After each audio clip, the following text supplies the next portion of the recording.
What's good, everybody? This is Ryan Johnson with MoneyBass.com. How about that? Does that sound a little bit better, guys? All right, so welcome, everybody. We made it. It is 2024. Man, let me hop in here and just check on the Facebook crew real quick, guys. Just struggle streaming for the for the new year, but hey, I'm back, and I know you guys have seen that thumbnail, so I'm gonna get into it. I think you might see that this might be kind of an interesting take on a topic that seems like it's been going on for what, about 2, 3, 4, 5, 10 years. How long has live imaging been out, guys? But I think this will be kind of an interesting take on it. And of course, this is a live and interactive show. For anybody that is tuning in and watching this on the replay, remember, each week, Tuesday at 8 p.m. Eastern, this show is live. If you catch it during the live, I think, people seem like they have a little bit more of a better experience with it because I can see you guys getting live in the chat. I actually dropped the link later on in the show so that you can come up and speak your piece on the topic. So that is kind of how we keep this interactive, guys. And once again, real quick, just bear with me. Just got to get back into the swing of things. Check on the Facebook crew. Make sure they are up and running over here. And, oh, here we go. Hold on 1 second, Facebook crew. I didn't forget about you. Here we go. All right. And once I get this up and running for the Facebook side of things, and like I said, we're going to get right into it, guys. I'll give a few shout outs, but let's try something a little different. Let's go ahead and get straight into it, guys. So you have seen the title of the live stream for this evening. So of course, I've had a little downtime. So I've been out here in these YouTube streets, just checking out different podcasts, different live streams, different videos. And there's a topic that just doesn't seem to go away. And I'm like, why is that? What do you guys think? Why is it something that just does not seem to go away? But real quick, I do need to check the live stream just real quick. I always like to do that to kind of make sure we're on the right track. So want to give a big shout out to the Money Team for the 2024 season. The very first live stream chat of the year goes out to Barkin' Rugers. He says, we'll saddle up, partners. It's 1 minute till Wapner. Oh, yeah. I think I was on time. Was I on time, or was I just been a smidgen late, guys, with some technical difficulties? All right, then we have Joe Winkler. Another big shout out to the Money Team, guys. The Money Team are the guys that you will see with the badges right next to their name. Those are the members of the channel, guys. And if anybody's interested in supporting the channel and becoming a member, just click the join link down below, and it will give you, just some basic information about what that means and how to, how to get that badge right next to your name too. All right, so Joe Winkler says, oh no, not another Randy No Scope, ban them all. Don't do as I do. Okay. Yeah, I mean, this is gonna be something a little different. It'll be a little different. But yeah, I mean, of course, I want to get your thoughts and everything on it too. All right, so Delta Bass says, looks like it. Nah, man, this is going to be a little different. All right, Joe Winkler said he's going to be late. Bets are in. All right, so yeah, I did start off a little muted, guys. Big shout out to Cerebral Tackle. Really appreciate you joining in and checking out the live stream. All right, yeah, so Tim Williams said no volume. Oh yeah, man, I had to kind of dust myself off a little bit. I've been out of the saddle for a minute, but hey, we're back in here. 2024 first live stream of the year, first super chats, first a little bit of, well, not super chats. I mean, oh, and actually that reminds me, let me drop this banner. Who was the sponsor of the last live stream? Special thank you so much to Joe Winkler. Joe Winkler was the man at the end of 2023. So really appreciate the strong support of the channel. And like I said, I just wanted to hop in here real quick. And guys, let's stop the show. Joe Winkler is back at it again. The very first super chat of 2024 has come in, and it is none other than your partner, Joe Winkler. So it looks like I don't even have to do any work. I don't even have to go in here and do any work, because if you take a look down below, the banner at the bottom of the screen says, special thank you so much to the sponsor of the show, Joe Winkler. And hey, let's go ahead and not delay it any further. Let's go ahead and get right into it. All right, so what we're going to do tonight, guys, I like to kind of run down the agenda of what we have for this evening, each evening. So, I'm going to pull up a few clips from some other podcasts, and I think you guys kind of know one of the ones that I will be pulling a clip from, and that first one will be from the Zaldaingerous Podcast. think it's one of the top podcasts that are out there, guys. And Chris Zaldain, Trait Zaldain, big shout out to you guys. Really want to give you a big congratulations on the growth and the expansion of your channel. You guys are doing good work out there. And Chris Zaldain, I actually met Chris Zaldain. It's been a few years back. And let me do this. Let me while I'm giving you guys an explanation, let me just go ahead and do this real quick. So I met Chris Zaldain at Lake Lanier a few years back. It was kind of a big event going on out here. I think it could have been around the 2019 season, something like that. But he was out here doing his thing on Lake Lanier. And one of the things that really impressed me, let me just switch this up real quick. But one of the things that really impressed me about Chris Zaldain was he was very open and just willing to speak to anybody. If you asked him a question about what lure he was using, what technique he was using, he was wide open with everything. And during that time, I was deep into learning how to get better out on the water as far as my electronics, understanding mapping, all of that stuff. And he was the guy. To me, he was the guy. He was running Humminbirds at the time. I'm not sure if that's what he's still running now. But like I said, the thing to me was he just seemed real personable. It was real easy to talk to him. You could just ask him any questions, and he was just spitting out info. So I really, really did appreciate that. And this right here is part of the story that I want to tell you. Oh, it's coming up. Stay on there. Stay on there. Stay on there. Stay on there. Stay on there. Oh, stay on there. Stay on there. Stay on there. Oh, yeah, baby. Woo. Yes. That is Chris Zaldain live and in action on Lake Lanier. Yes. Right, so while this is playing, let me just see if I can just mute this real quick. So if you take a look in the background, guys, you see there are some other boats out there on the water, kind of some spectators out there watching it live. You see those boats in the background? Your partner MoneyBass was one of them. I was one of the guys that was out there following him around on the lake. I just happened to be at home. Let me go ahead and pause it right there. I just happened to be, relaxing at home, and I noticed some of the areas that he was at. And I was like, wait a minute, he's here. He's not too far from where I'm at. So, hey, I packed up, hitched up the boat, and headed out there. Not too long after I was at home watching him on TV, I was out there watching him in person. And it was the first time that I ever had a chance to do that. And it was great. I mean, got to follow him around. And actually, the thing that I noticed, he was fishing some of the same areas that I fished at, but he was actually showing us the mapping and everything on his screen.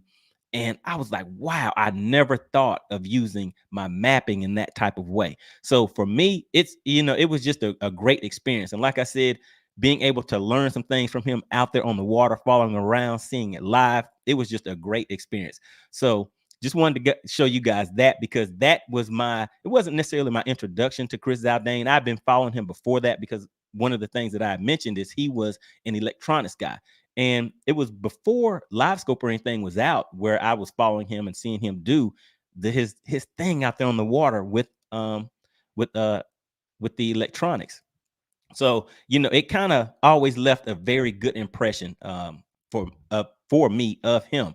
And once I saw that they started doing their podcast, I mean, of course, we all had to watch it. I had to check it out. So now let's hop into the next episode. I've told you guys I'm going to pull up a few clips, and with each one of these clips, I'll kind of give my thoughts on it. And then I will be looking in the comments, guys, of course, as we always do, to get some feedback, just to get your feedback from your points of view. And also, we need to get a poll out here going. Get this poll up. Just bear with me, guys. Let me drop this down. But yeah, so that was a good deal out there on the lake, following him around, watching him catch those magnum spotted bass, those 3, 4, and 5 pound spotted bass out here on Lake Lanier. All right, so each week, for anybody that is just tuning in, one of the things that we do is I drop a poll in the chat. And that's kind of, a way to gauge the room, to see who we have watching and what your thoughts are on the topics. So let's see. The first question is, how about we just start off with a simple one? Are you tired of hearing about wait a second. I was going to say, are you tired of hearing about the ban on the live imaging talk? But I mean, of course, everybody's kind of getting tired of it, but I don't think it's something that is going away anytime soon. And I think some of that will have to do with some of the topics or some of the things that I kind of we'll be bringing up and getting your opinions on tonight. So for the first poll of the evening, let's see. What should that first poll be? All right, I'm looking at some of the messages that we have in here. But for the first poll, let's see. Do you think the ban live scope topic will go away anytime soon? Let's start off with that one. And what will we do throughout the show, guys, for anybody that is new to the show? Just want to say welcome, first of all. But we go through here and we get very interactive. So I'll change these polls throughout the show. And again, this is just to gauge the people that are actively watching the live stream. This right now, for the people that may be watching it on the replay each week at 8 p.m. Eastern, we are here live. So you can get live in the content and the comments. And I always tell people to make sure you get in there, interact, and network with people in the chat, because you never know who's watching. Could be somebody right in your same area. All right, so that poll is live and in action. So the first thing we're going to look up, guys, the first thing we're looking for is, do you think that this topic will be going away anytime soon? But like I said, tonight, I think we're going to approach it in a different type of way. And just let me know, is this going to be something a little different than what you've heard before? All right, so let's go ahead and hop right into the next clip that I have for you guys. Just bear with me, because like I said, this is a live show. So let me cue this up. All right, so for this next clip, all right, so we will hop right into it. We will hop right into the Zaldaingerous one himself. All right, let me make sure I get that queued up. All right, here we go.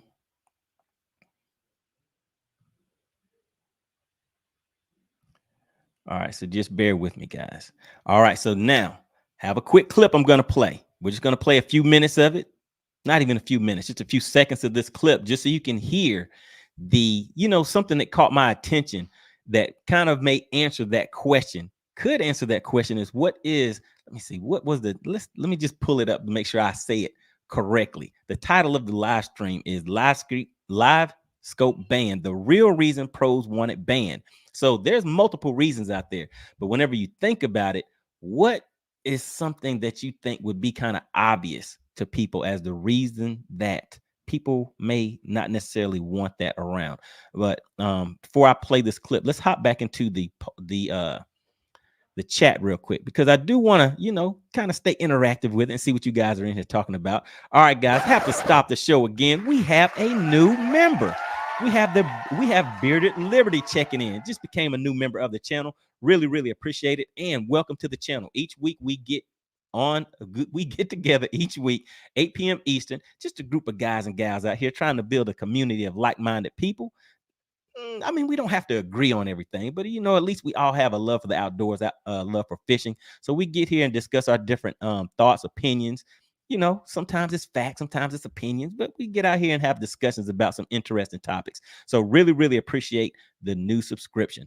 All right, let's see who else we have checking in. We have Primetime Kayak Fishing, Ontario, Canada, first time live. All right, so hey, you didn't catch me on the replay this time. So like I said, if you guys catch it during the live, I think you find, you'll get a little bit more out of the content, because it's, live, very interactive, and we get in and have a good time with it. All right, so let's see.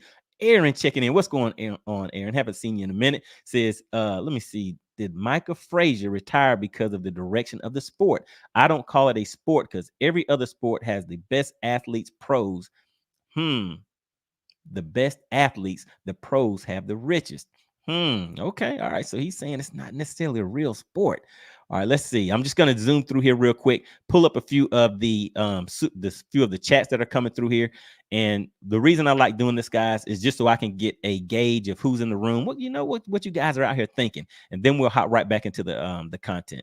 All right, so let's see. Vernon Neal, shout out to Vernon Neal, longtime supporter of the channel. He says, "What's good, everyone? Happy New Year!" Oh yeah, we're in here for 2024. All right, so Timmy from Timmy from Cincy says, Bass needs to show the analytics of their Bass Live broadcast by the hour, so we can see once and for all if viewership is up or is it down. So, and the other thing that you would want to keep in mind, if viewership up or down, viewership can be down, but if that money and that income is up, I think that is the bottom line whenever you're talking about businesses and corporations. But yeah, so good deal with that. All right. I see some other people tuning in. Let's see. Let's hop through here. And the other thing, guys, I see you guys are getting very active in the chat. So I try to keep up with the best that I can. But whenever I do get behind, what I do is I pull up the members of the money team, the guys with the badges right next to the name, well, the guys and gals, because hey, we're out here growing, guys. I don't know if you guys saw this, but hey, we hit 9,000 subscribers right before the new year, guys. So we are definitely moving, definitely making some big things happen. All right, so let's hop back into the chat real quick. So we have Matthew checking in. He says, watch that video. That's the one I'm referring to. All right, so you guys are definitely in here getting active. So really appreciate that.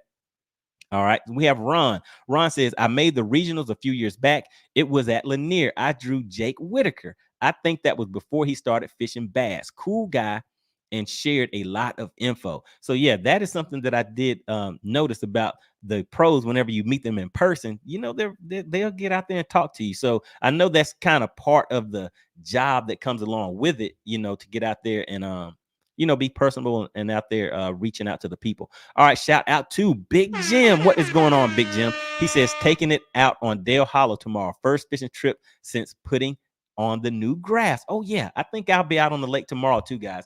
The other thing that I do on this channel is on the water lives. Actually, I won't be out tomorrow. I think tomorrow is not going to be a good day for me.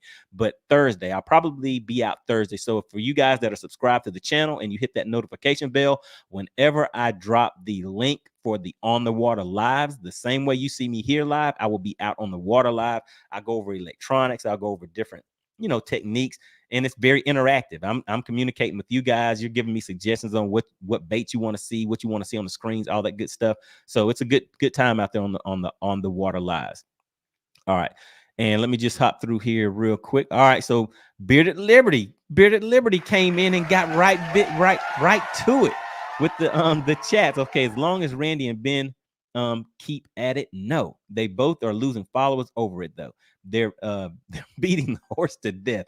I don't know. I mean, to me, it's kind of a thing where with any sport, there are people that just want to debate about who's the best running back, who is the best free thrower, who is the best at this and that, you know. So it's always, there's healthy ways of having it. So where they may be losing some subscribers, I think they're gaining a lot of them too, because I mean, it just shows a different avenue, a different way that you can still look at the sport itself.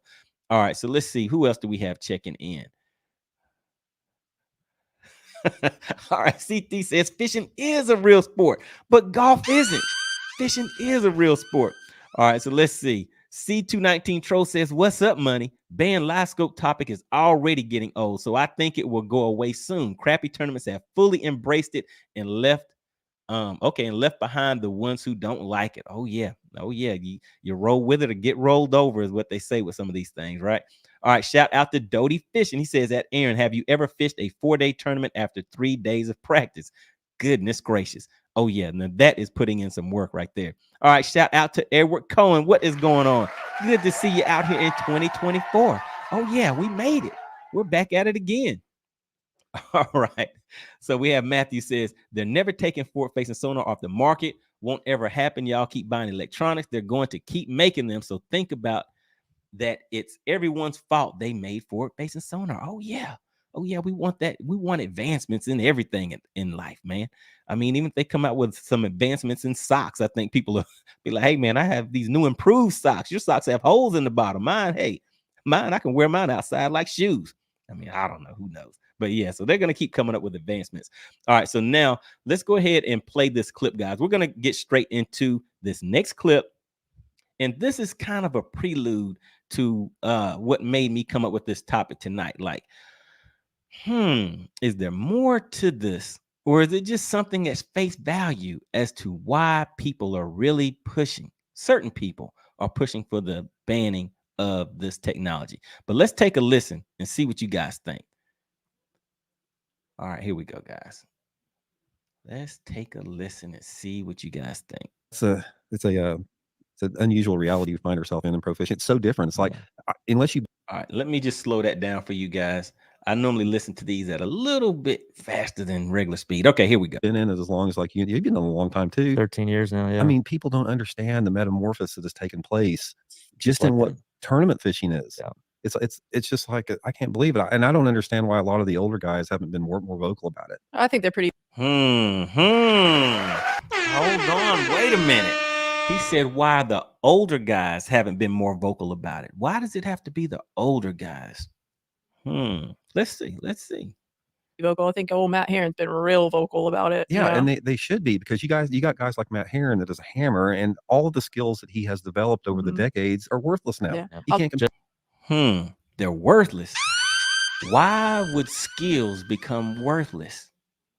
Do you guys think those skills are becoming worthless? Let's see. Just about worthless. Yeah. When he brought up 2 points. We were at the St. Lawrence, and it was right after Champlain, and one of his was that he absolutely smashed the largemouth. I think it was largemouth on Champlain, but like the weight he brought in any tournament before forward facing sonar became a thing would have been like top 3, legit. top 5. Yeah. And I don't even think he made a check. Yeah. And he was like, how does that Like happen? 18 pounds a day or something. Okay. So Randy says the older guys should be more vocal about it. All right, what does Aaron say? Aaron says, yes, you don't need skill with forward-facing sonar. So, hey, you don't need any skills. You just go out there and how does that work, Aaron? No skills, no electronic skills, no knowledge of mapping, no anything. Just forward-facing sonar, and you're out there crushing it. All right.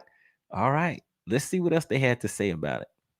Yeah, and then he brought up the one, and this one got me thinking, how does an 18-year-old step into the pro circuits and just start competing? He said 18-year-old snot-nosed kid.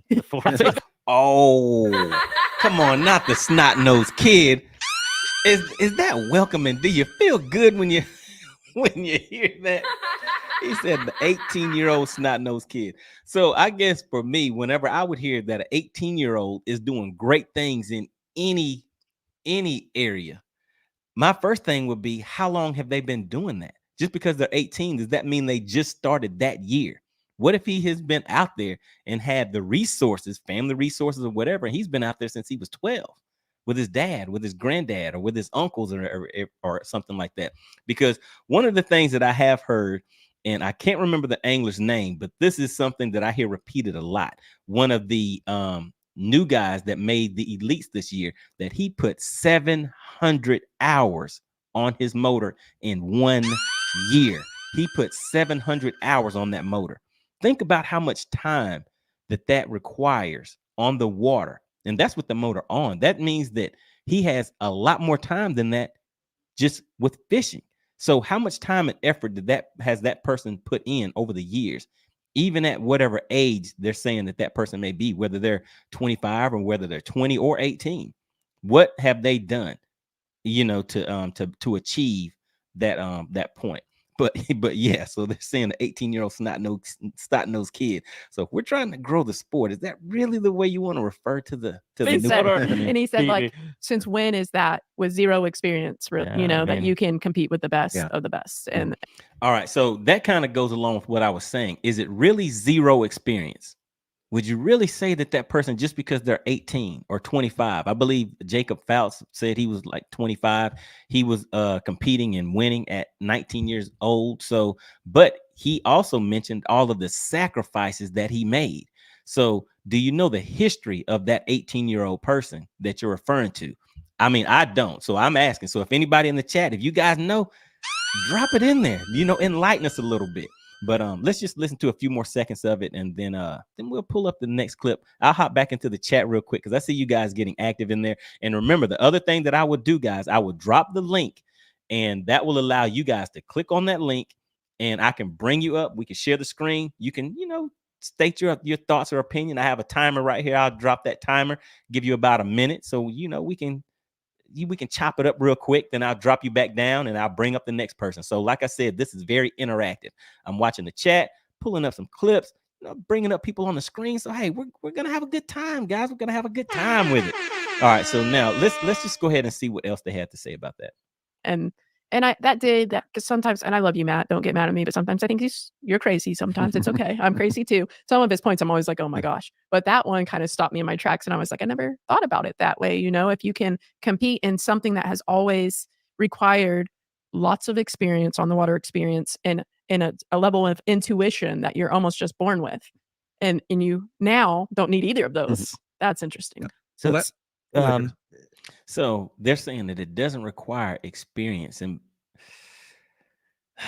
that's yeah. I don't know, guys. What do you think? Do you think that someone who does make it at that level has some type of experience?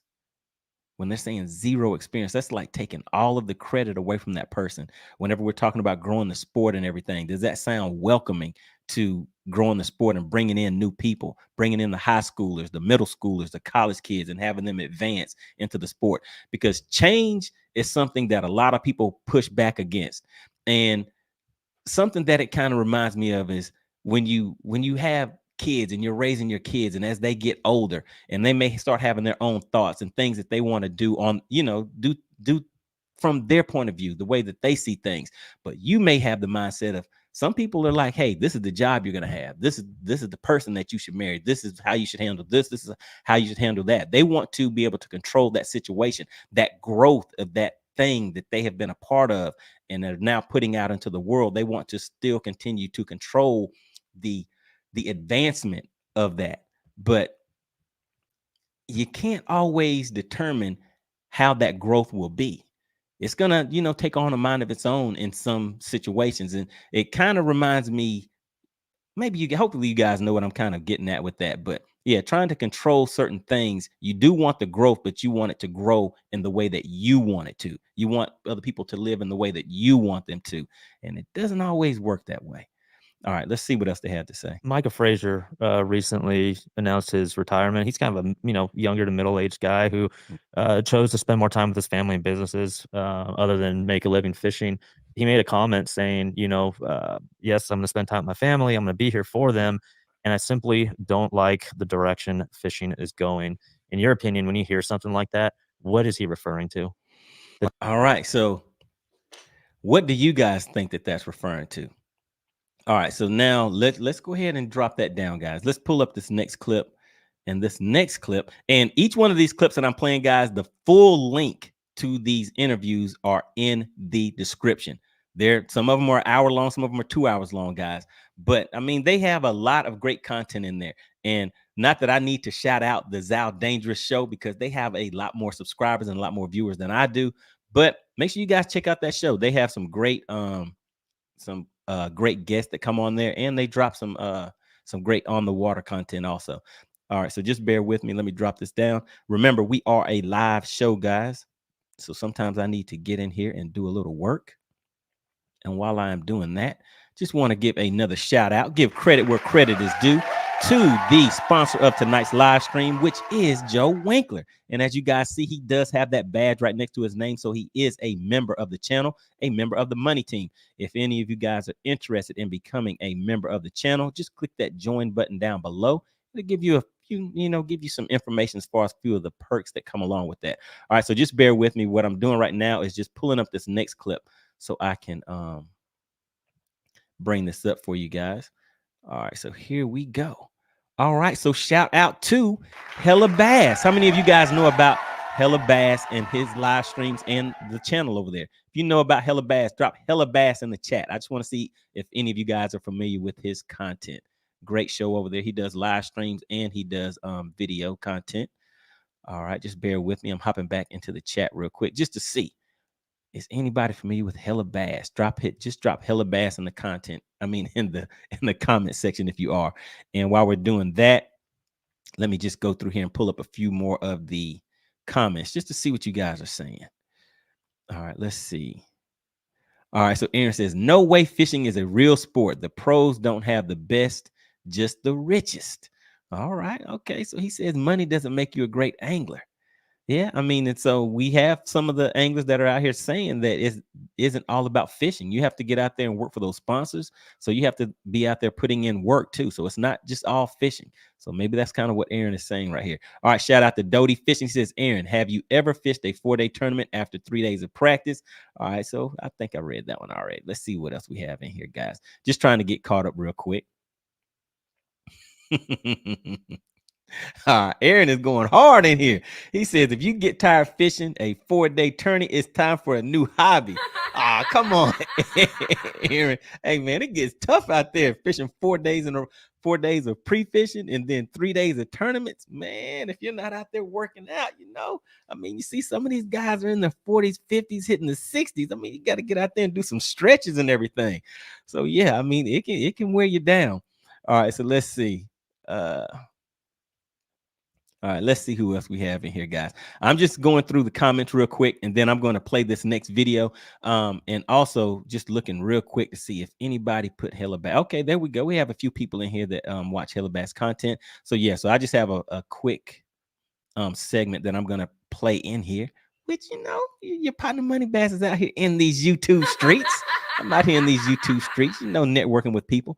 All right, so let's see what else we have in here. All right, so Fishing Fix, shout out to Fishing Fix. Says, how about Randy and Ben's choose a lake and fish a 2-day tournament without any electronics? Then we can see who wins or who the first person that cries or complains. All right, so Fishing Fix, who would you have on that? Who do you think will win? Maybe that'll be our next poll. But actually, speaking of polls, let's just hop in here real quick. All right, so the poll that we currently have up, guys, it says, do you think the ban LiveScope topic will go away anytime soon? And we have 73% say no, it's not going to go away. And then we have 27% that says yes, that it will go away. All right, so that's where we're at. And again, these polls are just to kind of gauge the room, guys, just to see who we have watching for this evening. All right, so I see a few more people still voting in here, but the sentiment of that poll is that 73% of the viewers that are watching this live stream right now are saying no, they do not think that this ban LiveScope topic is going to go away anytime soon. I don't think it is either, because right now it is the top of the list of the new technology that's out there. All right, so what we'll do. all right. I see you guys in the chat. So what we'll do, I'll go ahead and just end that poll, and then let's drop this next one. Let's make it interesting. So who would win? And I wonder if you guys follow both Milliken and Randy Blockett. All right, so let's see. Who would win a no? And we keep calling it LiveScope, but we know it's forward-facing sonar. So we'll do a no LiveScope tournament. All right, so let's do like you guys said. Let's say 2-day tournament. All right, let's see. Hold on just a second, guys. All right, like I said, this is a live show, guys. So I'm in here doing this live and in action. Let me close that out. All right, and then what I'm doing right now for anybody just tuning in is we're starting the next poll. And this poll is based on what I see some of the comments that are going on in the chat. Who would win a no LiveScope tournament between Ben Milliken and Randy Blockett? So let's see. So we have Randy Blockett. We always try to keep it simple. And then we have Ben Milliken. And I think right offhand, a lot of people don't know Milliken's, resume prior to forward-facing sonar. So I think that may have something to play in this too. But all right, so that poll is active. Go ahead and have some fun, guys. Hop in there, hop in that poll, and let's see what you think. All right, let me hop back into the chat real quick, and then we will pull up this next. Let me get this queued up the correct way. Just bear with me, guys. All right. Let me just pull up a few more of these comments real quick, and then we'll hop right into this next segment, guys. Shout out to HellaBass. All right. So we have broke rich guy. How do you do that? How are you broke and rich at the same time? Are you the rich guy I'm not sure how that works. All right. He says, it's like every sport, it will have its haters and lovers of everything. We are all human and everyone has different opinions. Yeah, that's right. I mean, that's what we do, guys. We get here, we have some fun with it. We exchange some ideas. Sometimes you may learn something. Sometimes you may not learn anything, but maybe there'll be some meeting in the middle or not. I mean, some people aren't going to change their thoughts on certain things, but hey, we get here and we just exchange some ideas on it. You never know. All right. So we have, let's see, who is this? Mr. Must Be Nice. All right, we have Mr. Must Be Nice checking in. Says, seems like bass fishing isn't what it once was. Now it's more about how much money you have to buy the most expensive electronics, equipment, and vessels. As an average angler, don't really like watching. Oh yeah, I mean, we're just seeing people out there rolling around in $80, $90, $100,000 boats, and that doesn't include any of the gas, equipment, all the other kind of stuff. Yeah, it's kind of a different thing, kind of a different animal out here these days. All right, Aaron. All right, and he's saying get Edward on the show. Get Edward Cohen out here. All right, so yeah, Edward, he came up during one of the segments whenever I dropped the link. For anybody that is just tuning in, I will be dropping the link. So if you want to come up and express your thoughts or opinions on the the topics that we go over or any of these clips, I do drop the link. Just make sure your lighting is good, and I'll bring you up on the screen, let you speak your piece for maybe about a minute or two, and then I'll drop you back down and bring up the next person. So that's how we do it each week here live. 8 p.m. Eastern, guys. So make sure you catch it on the live. I know a lot of people go back and watch the replay, but on the lives, you can get in here and get active. You can interact with the chat, which is one of the main things. I mean, we have a great chat going on, guys. So you always want to make sure you get active in the chat and try to network with some of the guys that are in here. All right, let's see. Who else do we have? All right. I'm just going through trying to see if I can pick out any of them real quick, and then I'm going to play this next clip, guys, and we'll talk about that for a quick minute. All right, and Aaron is on it strong. He's saying, yes, you do not need skills with forward-facing sonar.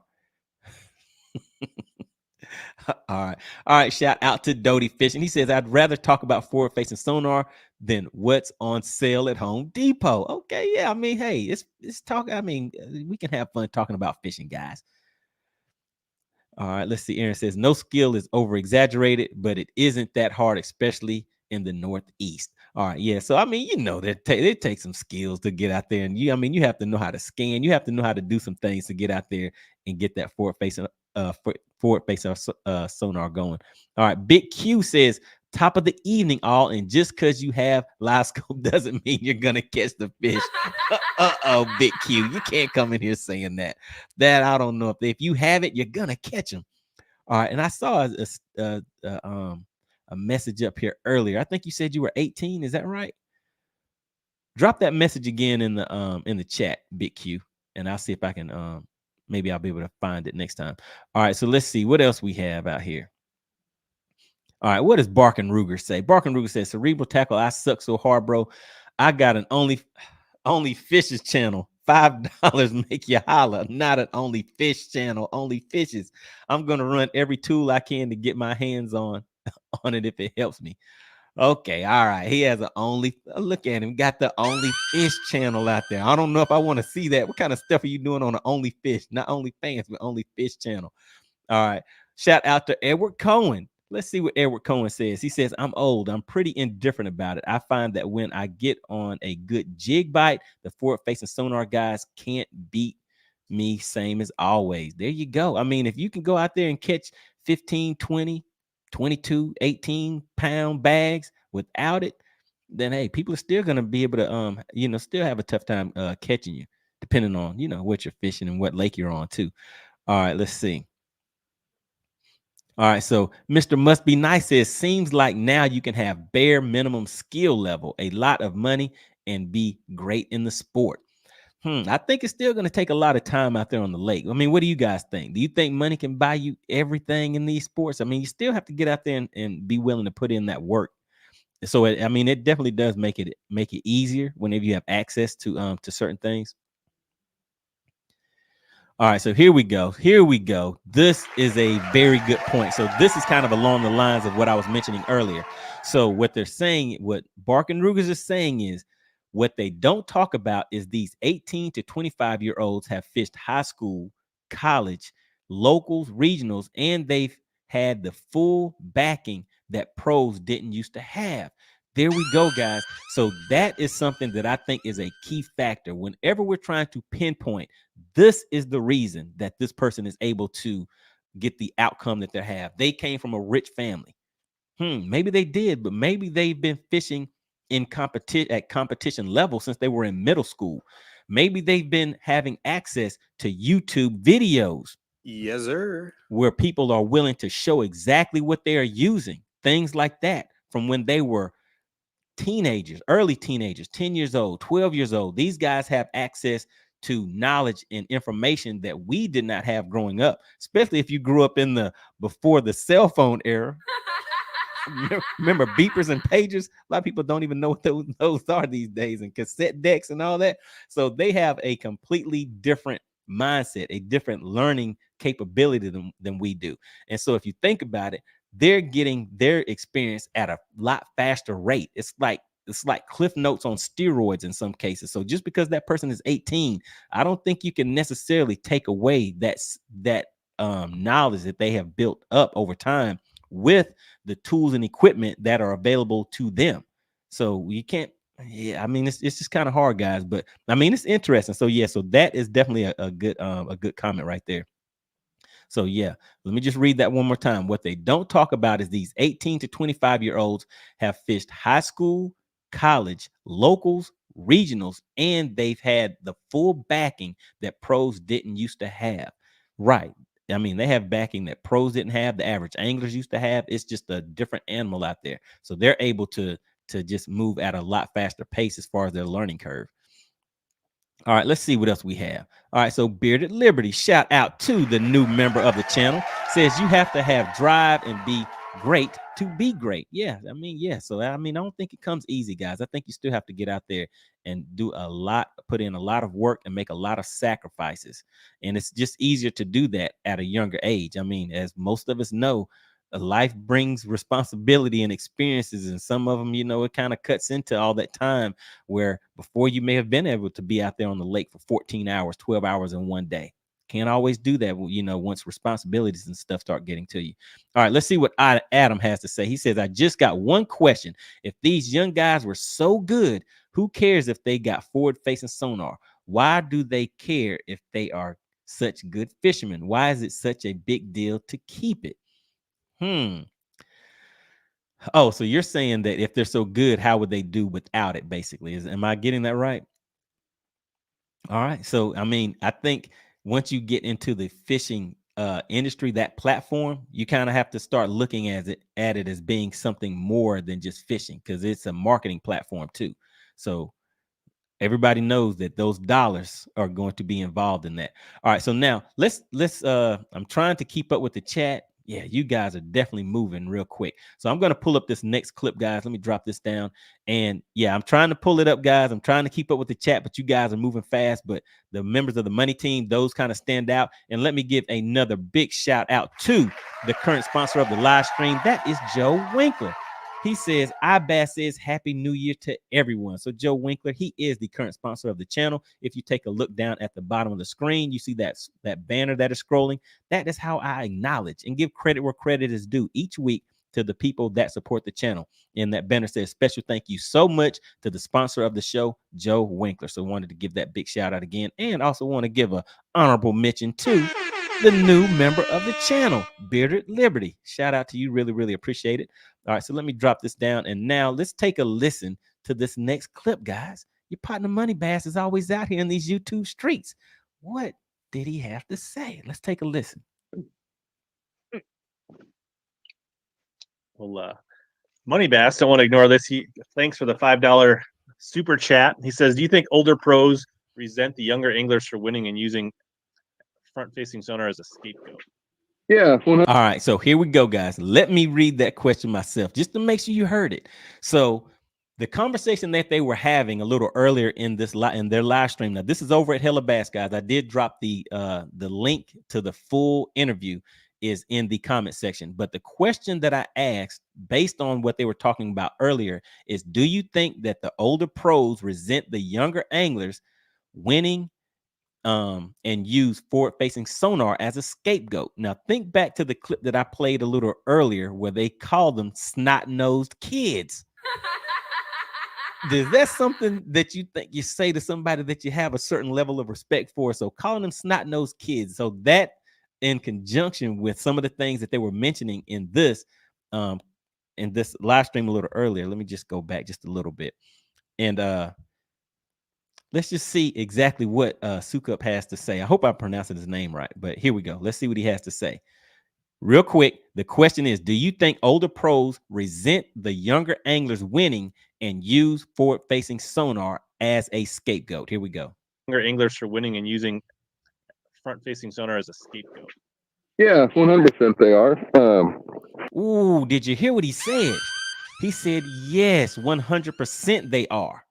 And he may have an experience that he wants to talk about, but just you kind of have to listen close, guys. The audio was kind of going in and out. It gets kind of low, but if you listen closely, you will be able to hear what he says. All right, now let's listen to what he has to say. Front-facing sonar as a scapegoat. Yeah, 100% they are.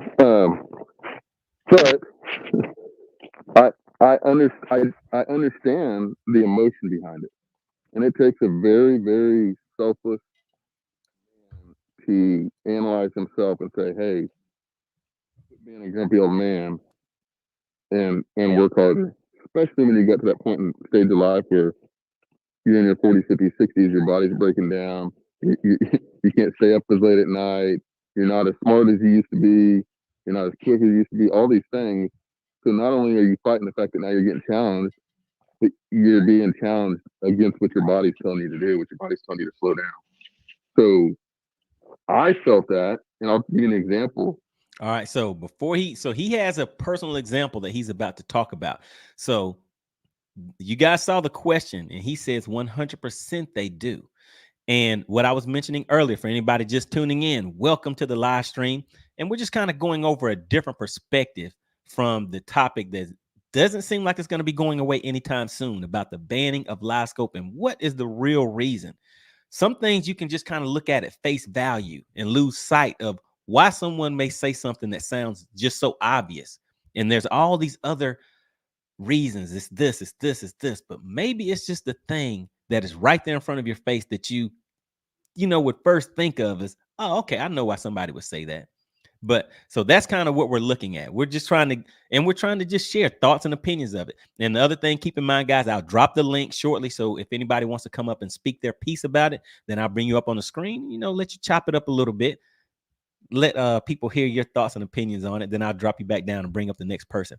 All right. So what he was talking about is he can see that as we get older, where we were that top dog, we were that alpha, we were at the top of the heap with everything. And now we see that no matter how hard we try, because of that other person is stronger, faster, smarter, and the best that we can do, we're at one point, we may be on that incline, we're going up, but we reached that plateau, and then we just slowly start going in the other direction, and we're like, why is this happening? It has to be this thing here. So if they get rid of that, then then they still won't be able to compete with me. So is it kind of something like that? That's kind of what I just want you guys to think about, and drop it in the chat. Let me know what you think. But let's go ahead and keep listening. And he's about to talk about his personal experience with this. Let's see what he has to say. When I came into the NPFL and started having all the success I had, of course I didn't turn any down, but I was having opportunities to do podcasts all the time. And, you're on a high, and you're naive because you're thinking, hey, everybody loves me. And then all of a sudden you have just enough too much success where everybody's like, and all of a sudden I had these guys that were like in the elite that were kind of giving me, bad feelings. They're not good vibes. They're not really being friendly. And then I had some things that were personal attacks and stuff, like bring down the integrity of who you were as a character, your character assassinations and stuff like that. And you're like, what the heck? Or I don't get it. Like, well, dude, it's just the real world, right? Like, fishing world's not it's not a make-believe world where these things, like, you love the fishing world so much that I went into it naive, thought, well, man, it's all, rainbows and butterflies, and we all love each other, and we hug and look like trolls. We do little troll dances and we go catch fish, and that's just not the way it is at all. Because of the nature of the competitiveness within inside the industry, it is so hard to be a bass pro, to pay all your bills. It is very hard to keep yourself from being jealous of the guy that is getting this love for an example, I mean, and man, I hate the Jacob. If you watch this, man, I love you, dude. This isn't really picking on. All right, so that's his experience. So if anybody is not familiar with him, he came out doing it big. Big shout out to him. He was doing it big in the MPFL. I remember him holding up a $50,000 check, and right after that, he was holding up another one. And I was like, who is this guy? But he was a big electronics guy too. So I followed him a lot. But yeah, he came out, did his thing. He was he was one of those guys at the top. And so he was feeling real good. And he was thinking that other people are kind of sharing that excitement with him. And he's saying, nah, not so much. Who is this new guy is what people were looking at. How is he coming along and making these things happen? We've never heard of him before. So now he's having all of this success. So he's saying that he's kind of experienced that too. Let's see, but let's just go ahead and take another quick listen and see what else he had to say. So he was about to give another example. On you this way, but here's an example. Jacob goes out there and makes a complaint video, and he gets, I don't know how many thousands of YouTube subscribers the next day. And you got guys that have worked their tail off for years and years and years, invested money and beyond what people can even think of, and past the time, and their followers are just, they never grow. And is that fair? No, I mean, it's not fair, but the problem is the world's not fair. So you have to, if you find yourself in that position like I am now, year 2, right? Year 1 going in the elites, everything was good. Everything was good. After year 1, I got cut by 5 different companies cut me this year. And a lot of the excuses that I got when I talked to him was, basically my social media presence wasn't what it was, and things of that nature. And deep down inside, I knew I wasn't the same person that I was the 3 or 4 years before. All right, so shout out to him. Did you hear what he said? He said deep down inside, he knew that he wasn't the same person that he was before. Not too many people are going to acknowledge something like that and kind of put the responsibility back on themselves as to why they may not be getting the results that they want. So I would just say big shout out to him for that. But just think about the way that he just explained that, guys. So do the older anglers resent the younger anglers, and are they using forward-facing sonar as a scapegoat? I mean, I think that was a real good comment that Barkin Rugers made a little earlier about people not considering that these 18, 20, 25-year-olds, they grew up in the era where they have access to YouTube, all of these techniques. They have access to being on a middle school fishing team, a high school fishing team, a college fishing team, where they are learning from each other at a rate that we just did not have access to. So their learning curve is going to be a lot shorter than what it may have taken us 5, 10, 15 years to learn certain things. They don't have to go through that same process because the information is available to them alone. So that age to me is not necessarily an indicator of showing that person is inexperienced. Because if they're 18 and they've been strong into it since they were 13, 14, 15 years old, that's from 13 to 18. That's 5 years of strong experience. And you hear a lot of these guys mentioning that they are losing out. They're sacrificing. They're going out on dates. They're sacrificing their proms. They're sacrificing going out and watching the football games. All of that stuff, they're in bed so that they can get up early that next day and go to the lake. So they're making these sacrifices. So I don't think that that's something that can necessarily be taken lightly. All right, let's stop the show real quick. We have another member. We have Top Notch Pressure Washing checking in. Big shout out to you. Really, really appreciate it. And we have also, who is this? We have Mr. Must Be Nice. Was like, hey, let me go ahead and see what this MoneyBass thing is all about. Big shout out to you guys. Really, really appreciate you tuning in tonight and checking out the channel. And also have to give a big shout out to the sponsor of tonight's live stream. Whoever gives the largest super chat, super sticker during the live stream, guys, is the sponsor of that night's live stream. Right now, we have Joe Winkler. Joe Winkler, you are the big fish. Oh yeah, Joe Winkler is the big fish of the evening, guys. So really, really appreciate that. All right, so that was the clip that I wanted to drop for you guys to take a listen to. HellaBass. So big shout out to HellaBass. Make sure you guys go and check out his channel. And the link to that full interview is in the description. So, after you finish watching this, if you want to see some of these clips that I've been playing, I put the links to each one of those in the description, guys. All right, so let me drop that down. Again, this is a live show, so just bear with me. Each week, 8 p.m. Eastern, we get together and just go over some interesting topics, guys. All right, so let me just bear with me as I get this next clip queued up. So yeah, I mean, it's kind of interesting, guys. What do you think? What do you think is the real reason that these guys are pushing to have it have LiveScope ban? All right, guys, we have an interesting.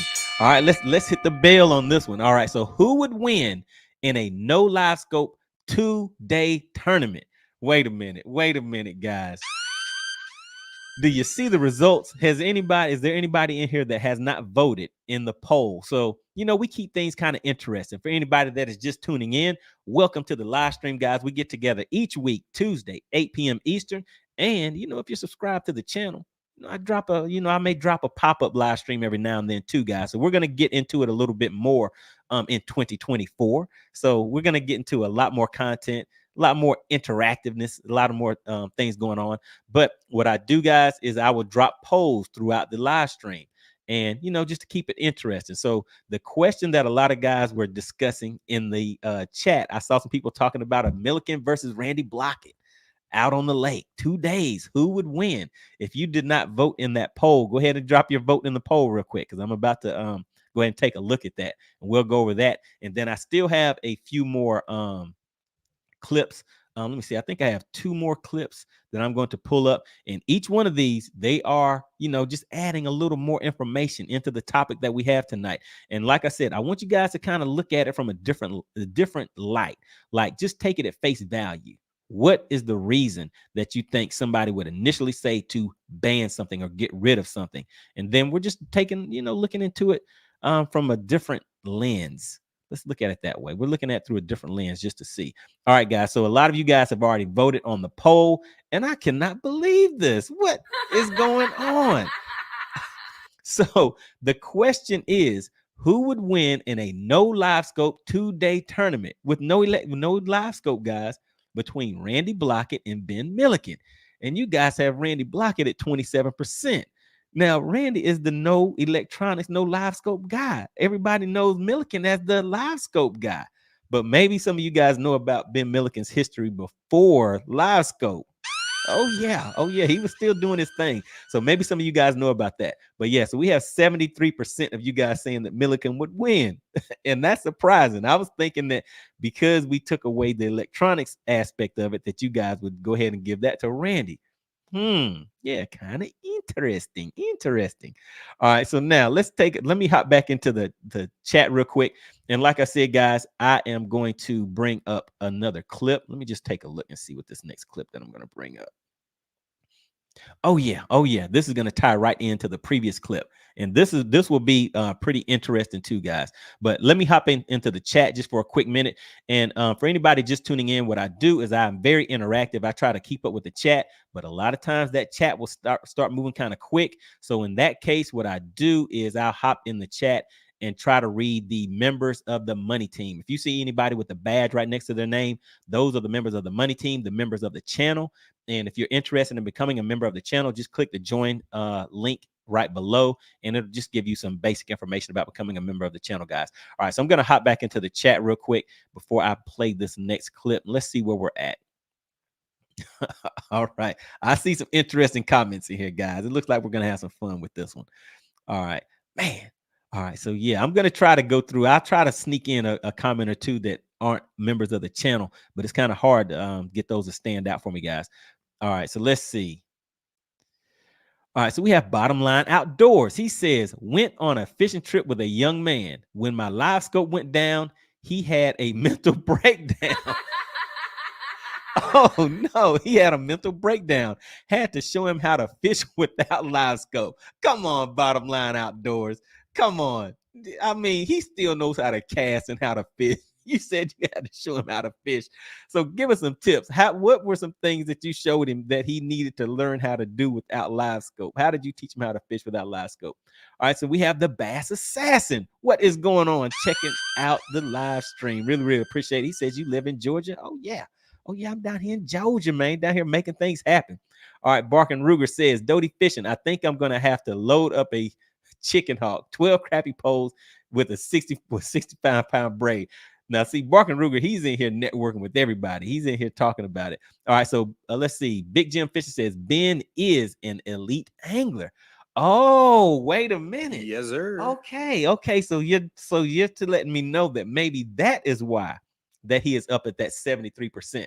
And see, the thing for me, one of the things that I like about Milliken, that I like about Kyle Welcher, and there's maybe a few other guys out there, but see, they were YouTubers. They were considered YouTubers, like Tyler's Real Fishing. I'll bring up a clip shortly of that. So they were YouTubers that kind of left the metaverse and went over into the real world and started fishing in the tournament. The real tournament industry out there, and they started making big things happen. So big shout out to them. All right, so Ben is an elite angler, so maybe that is why he is leading in that poll. So I'll take that poll down in just a minute and put another one up here.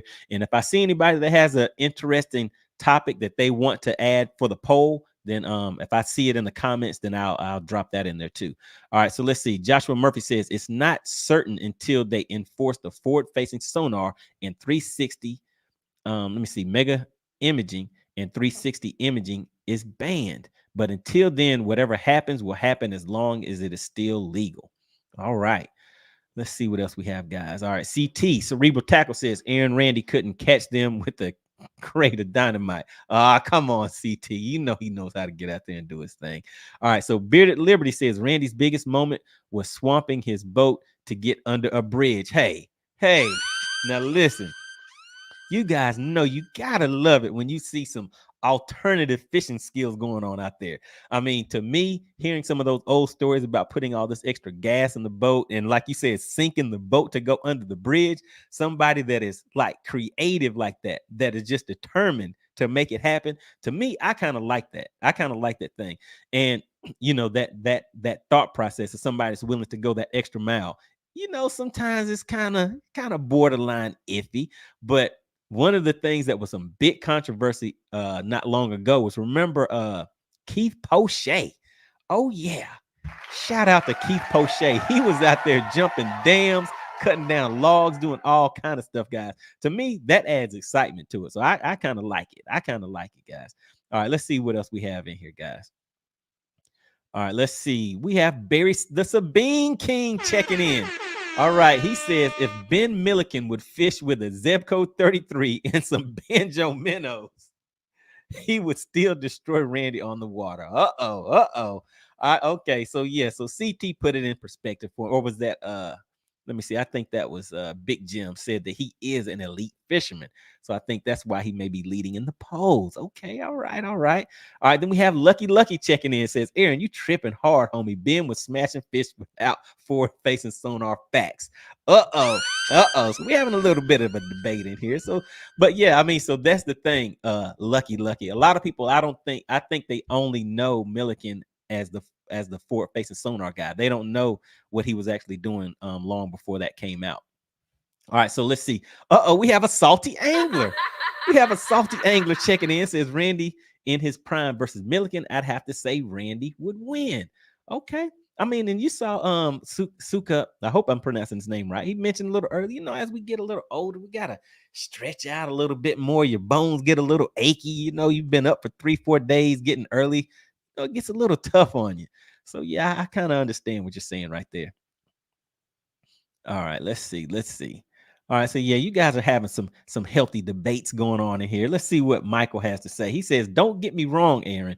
Randy knows how to work a jig, and I respect that game, but he's still on the quantity over quality. And I will acknowledge Randy being one of the best in the sport for a couple of years or so. I guess that's what you were saying, for a couple. All right. Let's see what else. CT says that Michael, let me see. Reminds me of a certain legend in his own mind who has to remind everyone he fished for 5 minutes. Come on, CT. What is going on in here? All right, so let's see. Let me hop down here. I'm just trying to get caught up in the chat real quick, guys. I'm going through pulling up. If you guys see the people with the badge next to their name, those are the members of the Money Channel. And then I have this next clip that I'm going to pull up just to kind of give you guys a different perspective of where this disconnect may be going on. All right, so Bearded Liberty says, I've got a better setup than most pros and fish well over 150 days a year, and forward-facing sonar still not gonna get me in. Oh, yeah. Okay. Yeah, you still got to get out there and put in that work.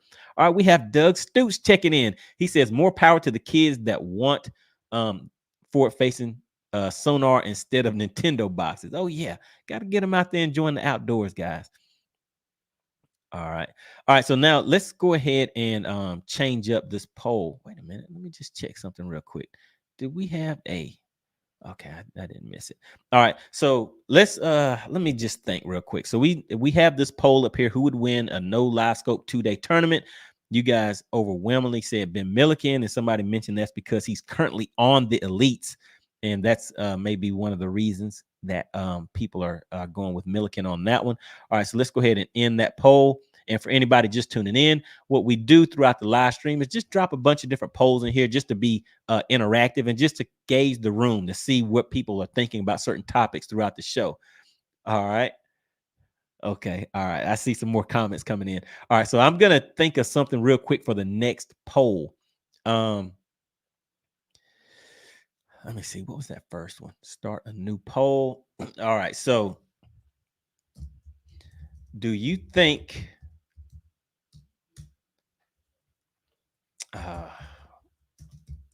older anglers resent younger anglers winning?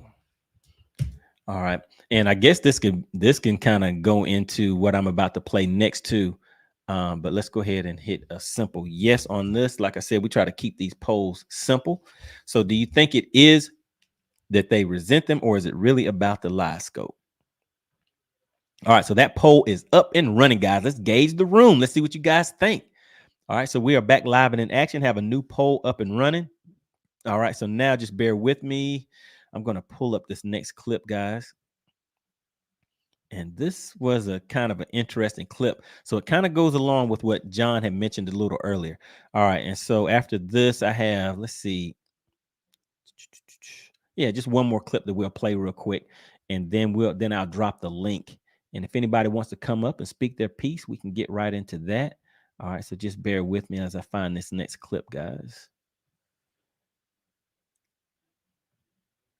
All right, hold on one second. Okay, there we go.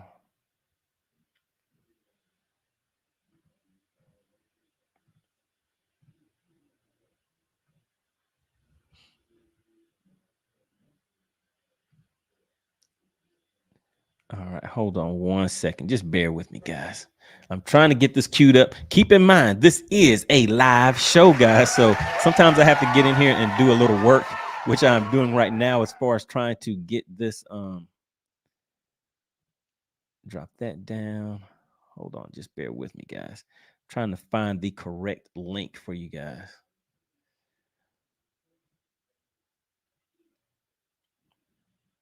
All right. I almost had it. Like I said, just bear with me. It's a live show.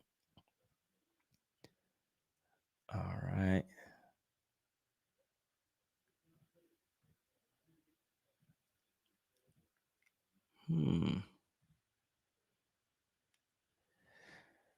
All right. Just bear with me, guys. Hang in there. I have to find this clip for you. Okay, here we go. All right. I got it. All right. So this is another young angler speaking from his point of view of, how he was, accepted into the, the upper levels of fishing.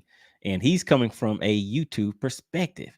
So shout out to Tyler Reels Fishing. Now, this is a clip from BassFishingHQ. If any of you guys are familiar with that channel, just drop BassFishingHQ in the chat. Like I said, I always like to gauge the room and see who we're, see who's watching. All right, so let's just go ahead and get straight into what he had to say. And this is going to kind of piggyback off of what Soukup was saying a little earlier. Here we go, guys. The one thing I'm going to say is that cameras were just not really accepted in the tournament scene. And so when I came, especially into the scene in Central Texas, where I'm from, people just didn't really not even like it weigh in, didn't really like me filming things, and especially like in their boat. They were more secretive about tackle and what they were throwing. And so this was, again, before Bass Live was even around. Mhm. And so, you know, I think the whatever you call it, the live well or whatever they're like earlier. No, not the live well. There was like the war room was the only type of live fishing content, and you didn't see anything of what the pros were doing. And so when all right, so let's just take a quick stop right there.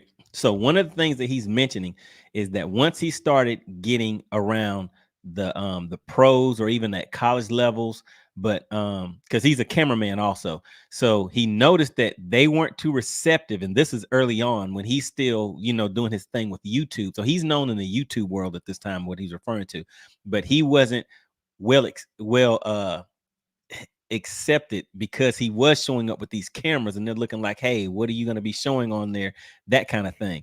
So it was, you know, it was still kind of a secretive thing, and it was a YouTuber. And see, things have changed a lot, guys, because I don't know if you guys kind of remember, but being a YouTuber was not something that was well accepted, especially in the you know, on the pro side of things. All right, but let me just check something real quick, guys, before I play the rest of this. I just want to take a quick peek. I'm going to take a peek at this poll to see where we're at. All right, so we're sitting at 50-50. So the question was, do you think the older anglers resent the younger anglers winning? So now all of these younger anglers are coming in and kind of pushing them out. They're taking those sponsor dollars. They're more familiar with the electronics and the social media type thing. So that's kind of where that question is coming from. So if you haven't voted on that, hop into the chat, guys. Let's make this interactive.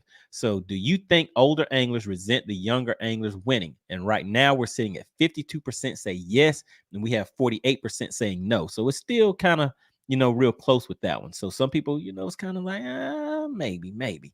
All right, let's go ahead and finish taking a look at what Tyler had to say with this. And so this is Tyler Reels Fishing on YouTube. So this is who's talking right now, but this was an interview from Bass Fishing HQ. And like I said, each one of the links to these videos are in the chat, guys. So if you want to go back and watch these later to get a, you know, a full perspective of the conversations that they had. All right, here we go. Let's see what else he had to say.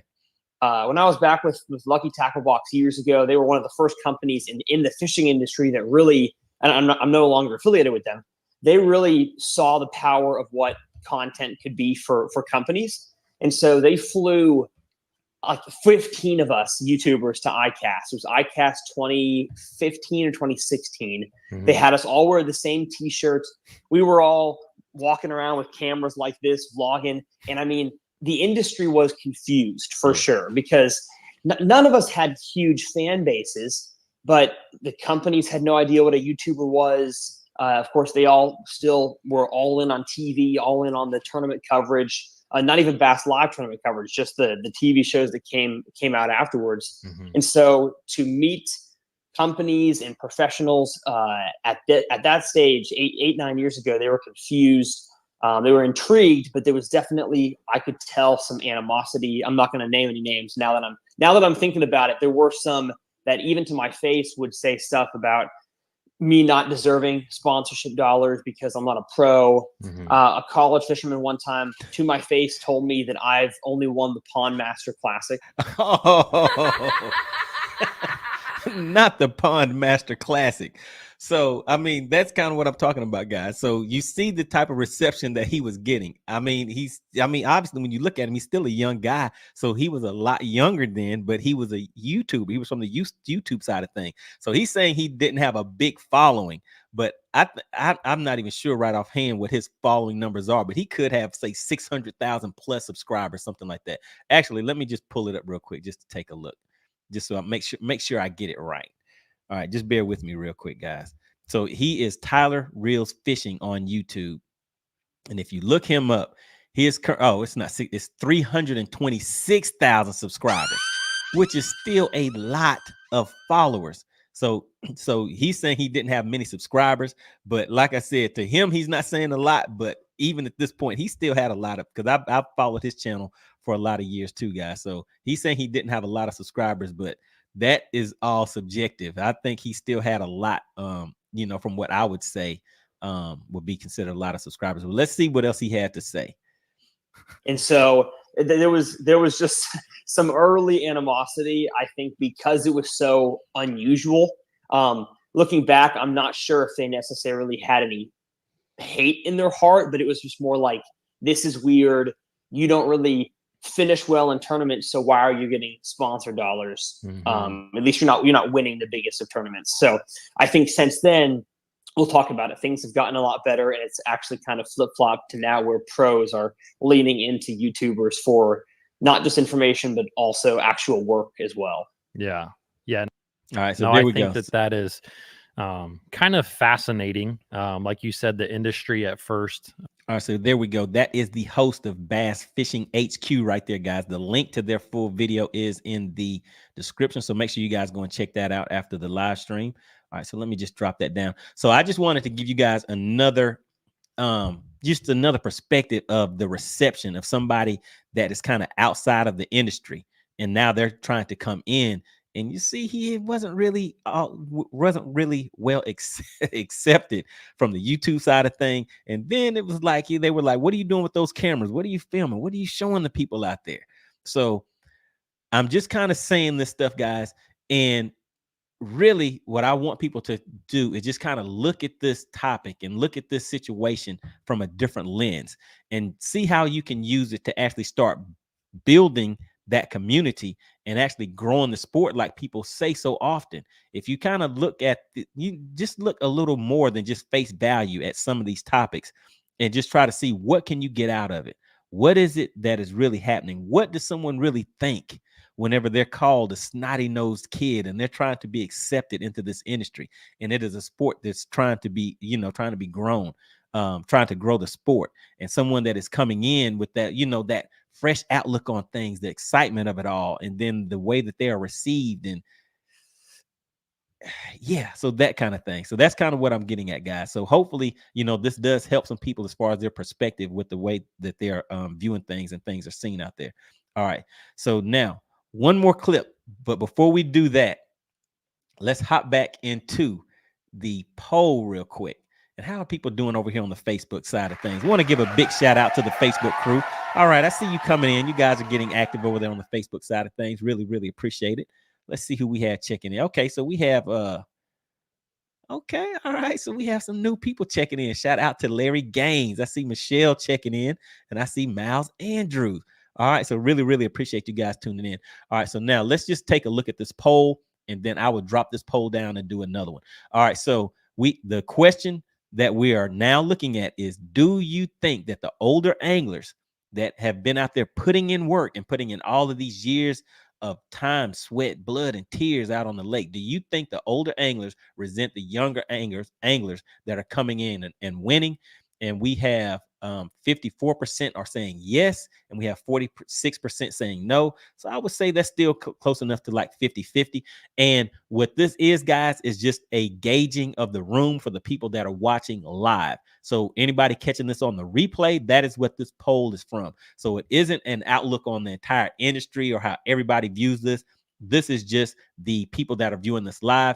Each week, Tuesday at 8 p.m. is when we do the live streams. So if you want to catch them live, like I said, the experience will be a lot better because you'll be able to interact with the people in the chat. We have a lot of interesting debates and conversations going on inside of the chat itself, guys. So it's a whole different experience if you're able to catch these on the live. All right, let me see what else we have in here real quick. All right. I see some other questions coming in. All right, so let me just drop this down and I'll pull up this next clip. But before we do that, let me see. So one of the other things that I kind of thought about whenever I saw that last clip is how they did not want, him filming and showing stuff about what they're doing and everything. So that led me to something else that I thought about. So when it comes to marketing and showing you products and selling products or things out there that, people are just marketing for you to purchase, do you have more trust in the pros or do you have more trust in the YouTuber? So let me just end this poll right here. I see the numbers okay, I see a few more of you guys. Before I drop this down, I'll read it again. So do you think the older anglers resent younger anglers winning? And we have 57% now say yes. So it's kind of a slight edge going toward, there may be something to the older anglers feeling a certain type of way. And if you remember what John Soukup said, and then we see what Tyler Reels Fishing said. And I guess we can hop into something real quick, guys. Let me just tell you experience that I had whenever I first started fishing. So this was I was fishing on a lake, and there was this thing called a mega bass pot. Oh yeah. Oh yeah, it was a mega bass pot. So it had a lot of chi-ching, had a lot of money involved in this one. And that's kind of where you see the name MoneyBass. That's kind of where this name comes from. So there was a tournament, and I was a new angler. I think at this time I may have only had 2 fishing poles. I had 2 fishing poles, but hey, I was out here doing my thing. I was out here learning. I was trying to make some things happen. And I had someone that kind of had taken me under his wing and had given me some tips about some different things, different lures and stuff like that. So we're going out on this lake, and they have this thing called the mega bass pot. Whoever catches on that day a 6.5 pound bass or bigger, they win that mega bass pot. And guess how much that mega bass pot was? Ooh, it was $5,000. Oh yeah, your partner was in it. I was like, hey, I might have a chance at this. But at the time, really for me, I was just out there to enjoy the fishing experience. And one thing that I really wanted to win was a trophy. I really wanted to get a trophy. I had never won a fishing trophy or anything like that. So I was wanting to, win that trophy. But I go out there and I throw out this bait called a buzz jet, and I'm just popping it along. It's kind of a top water or wake bait. So I'm fishing that, and boom, big explosion just comes up, and I am shocked. I start reeling it in. And at first I'm like, oh, I don't really feel any resistance or anything like that. So I'm just kind of reeling it in. And I'm like, oh, it's not that big. You don't need to get the net. Once it got close to the boat, it started pulling drag and just running. I could not, it was doing what it wanted to do. And I'm like, oh my goodness, it is something big. So my boater, I'm a co-angler too, guys. So the boater's grabbing the net and coming over there. I'm trying to get the fish. This thing jumps out of the water like 3 or 4 times. And then we finally get the thing netted. I'm holding the fish up, looking at it. And I just happened to be in front of a bunch of townhouses on this lake. And I just hear a bunch of clapping. It just happened to be some people out there having a party at the same time I caught this fish, and they're clapping and cheering and stuff. And so I hold the fish up over my head, and I'm just feeling great. I'm feeling, I'm like, hey, look, this is the biggest fish I've ever caught. And now, my boat is like, hey man, I think that might be the money fish, the money bass. So I was like, wow, you think so? And I was like, first thing I asked him is, do I get a trophy for that? So I was like, do I get a trophy? He was like, no, you don't get a trophy. But with the amount of money that you'll win, if that's the mega bass, you'll be able to buy your own trophy. And I was like, I don't want to buy my own trophy. But anyway, so we go back to the ramp or anything. Long story short, it ends up being the mega bass. Oh yeah. So your partner ended up winning it. So I'm sitting here, all these guys, there's a lot of guys out there. I don't really know too many people or anything. And so the guy that had introduced me, to everything, he came over to me, and he's like, man, that was a good catch, blah, blah, blah. And then so he was like, but listen, let me tell you, it's a lot of guys that don't like you.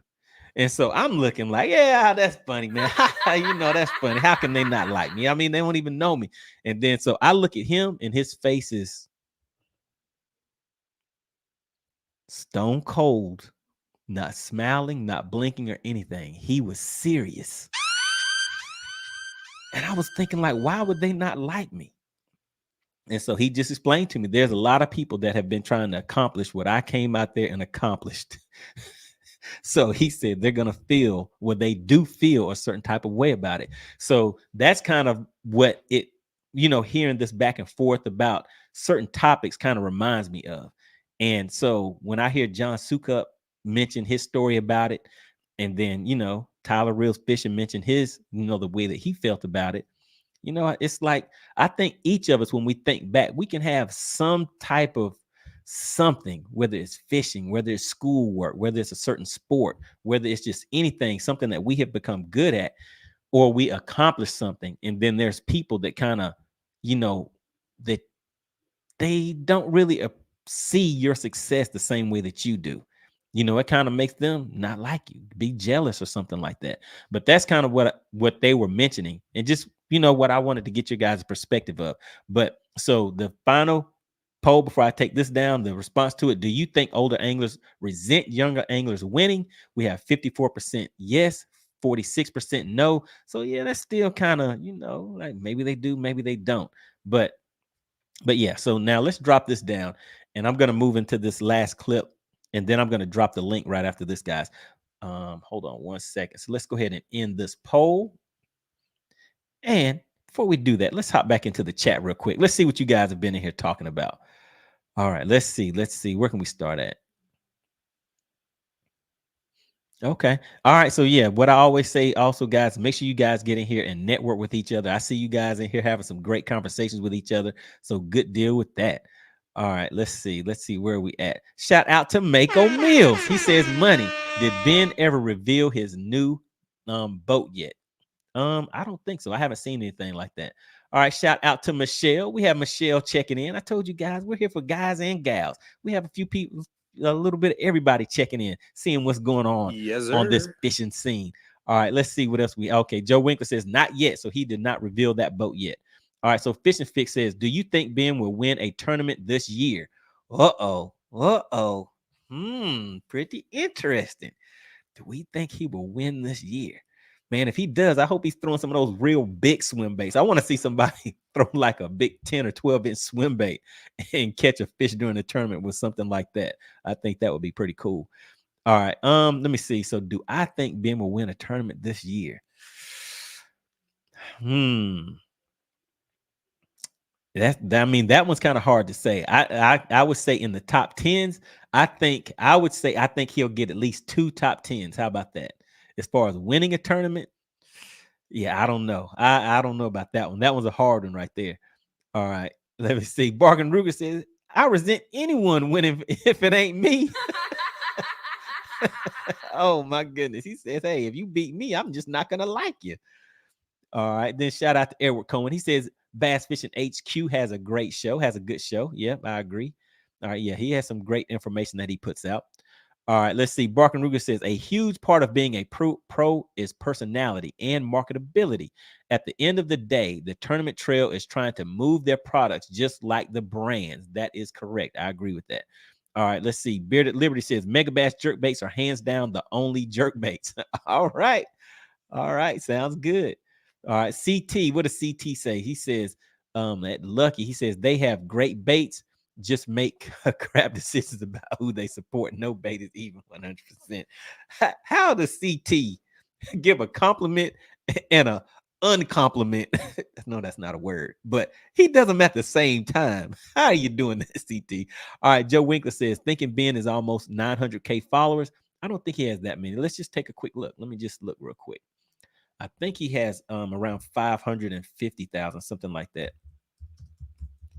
Yeah, so he is definitely a big dog. Yeah, he has 547,000 subscribers on YouTube. So he is definitely a big dog in YouTube, and looks like he made his way over out of the metaverse into the real world and ended up being a big dog over there too. All right, so let's see. Barkin Ruger says, MoneyBass, can you tell us what 2024 has in store for the Battle of the Anglers?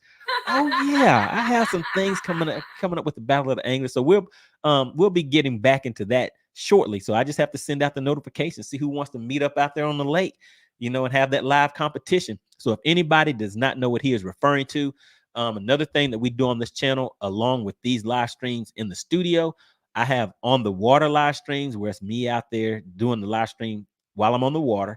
And I have my electronics on the screen, on the split screen, so you can see that. And I just kind of interact with you guys. The other thing that we do, we have Battle of the Anglers, where it'll be me and 5, 6, 7, well, just other anglers. We'll all be live on the screen. And if anybody wants to know, more detail about that, just search MoneyBass Battle of the Anglers on YouTube, and you will see a link that will that will show you exactly what he's talking about. But yeah, so I'm definitely going to be expanding that, and I have some other things that are currently in the works to expand Battle of the Anglers to be a lot bigger than what it currently is.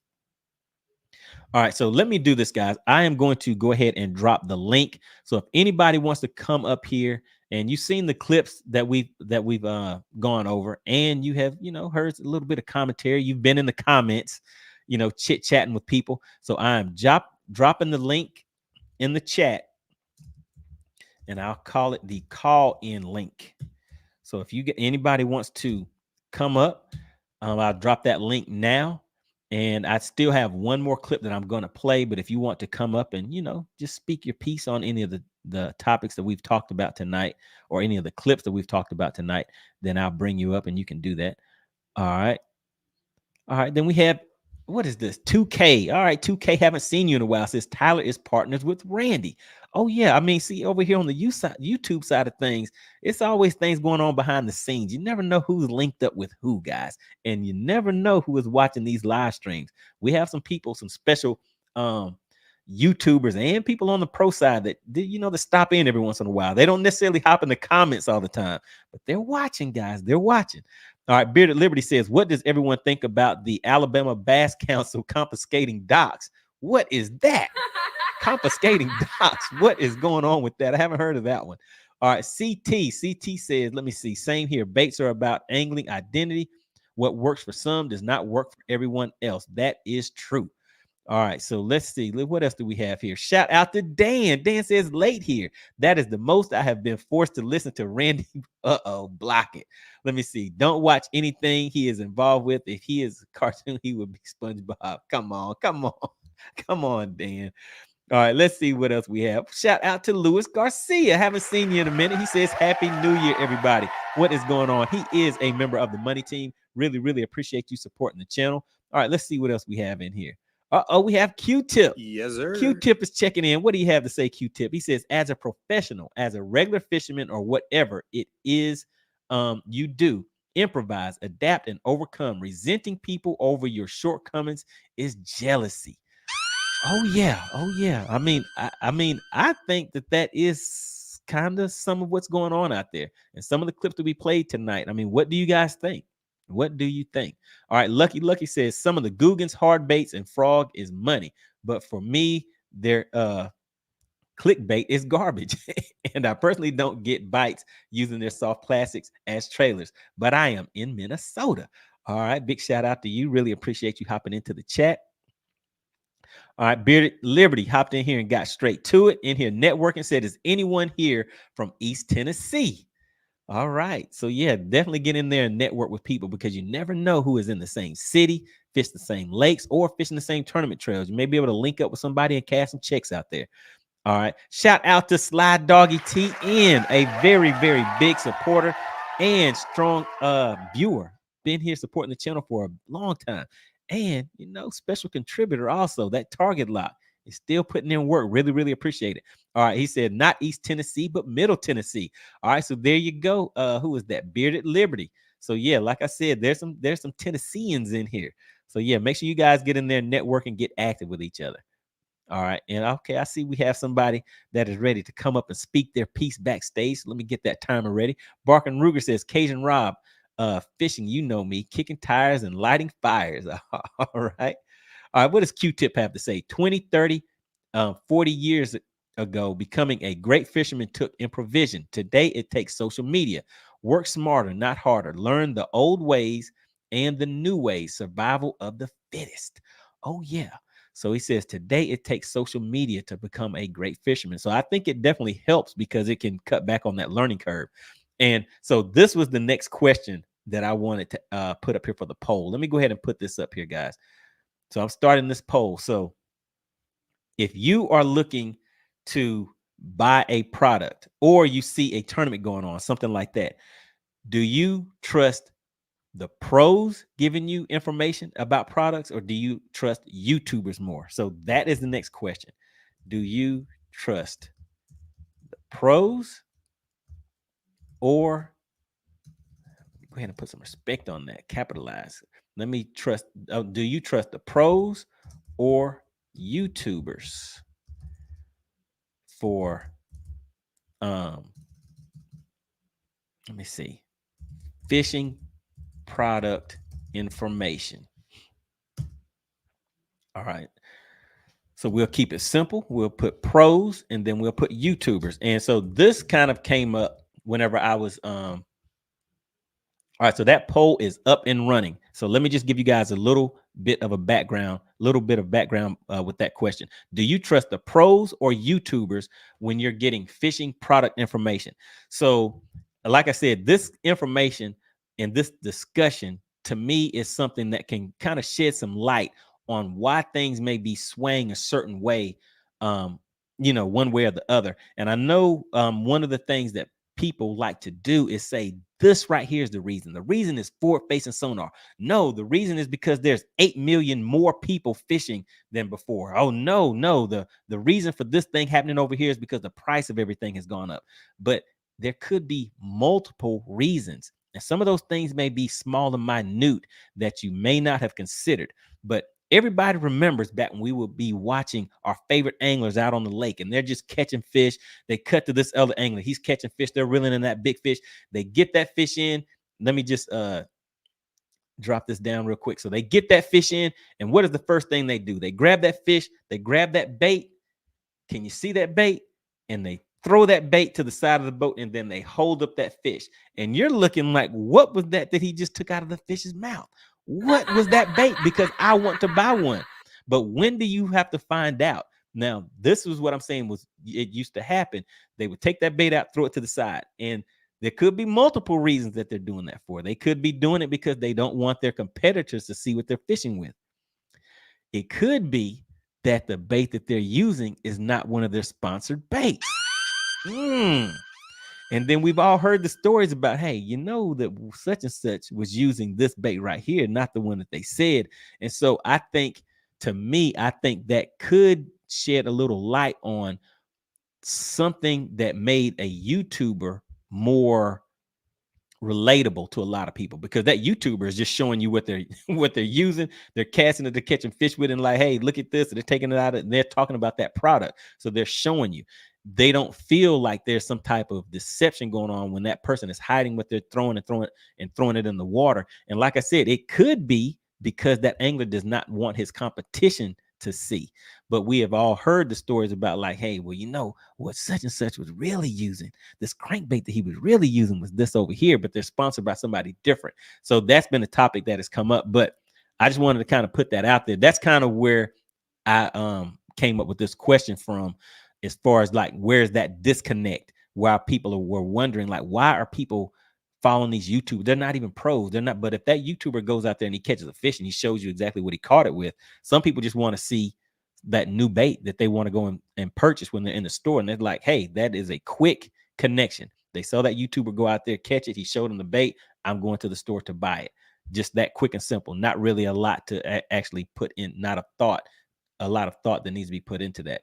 All right, so think about it, guys. Right now, I'm just gonna, before I play this next clip, actually, I'll bring up, I see somebody backstage. I'll bring them up real quick. Again, let me drop this link in here so anybody who wants to call in. So I have somebody waiting backstage, guys. Just bear with me.